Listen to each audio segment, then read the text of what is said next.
ഒമാനിലെ പ്രവാസ ലോകത്ത് കാർഷിക സംസ്കാരം പരിപോഷിപ്പിക്കുന്ന ഒമാൻ കൃഷിക്കൂട്ടത്തിന്റെ ഈ വർഷത്തെ വിളവെടുപ്പ് ഉത്സവം വിപുലമായി ആഘോഷിച്ചു. ഒമാനിലെ കൃഷിസ്നേഹികളും പ്രമുഖ വ്യക്തിത്വങ്ങളും പങ്കെടുത്ത ചടങ്ങ് ഒമാൻ പ്രവാസികൾക്കിടയിൽ വേറിട്ടൊരു അനുഭവമായി മാറി. സന്തോഷ് വർഗീസ് അധ്യക്ഷത വഹിച്ച ചടങ്ങിൽ ചലച്ചിത്ര സീരിയൽ താരം വിനോദ് കോവൂർ മുഖ്യാതിഥിയായിരുന്നു.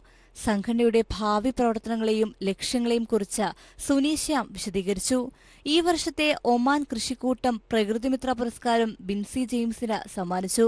കഠിനാധ്വാനത്തിലൂടെ കൃഷിയിൽ മികച്ച നേട്ടം കൈവരിച്ച കർഷകർക്കായി വിവിധ വിഭാഗങ്ങളിൽ സംഘടിപ്പിച്ച മത്സരത്തിൽ വിജയികളായവരെ ചടങ്ങിൽ ആദരിച്ചു.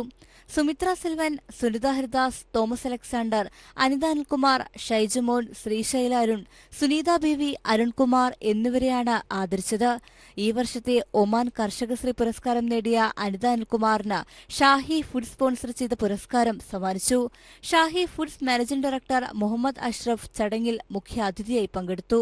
ശ്രീജിത്ത് കുമരകം സ്വാഗതവും അഡ്മിൻ പാനൽ അംഗവുമായ രശ്മി സന്ദീപ് നന്ദിയും പറഞ്ഞു.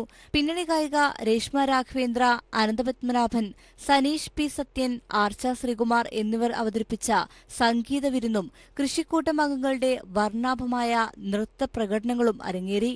Kairali news, Oman.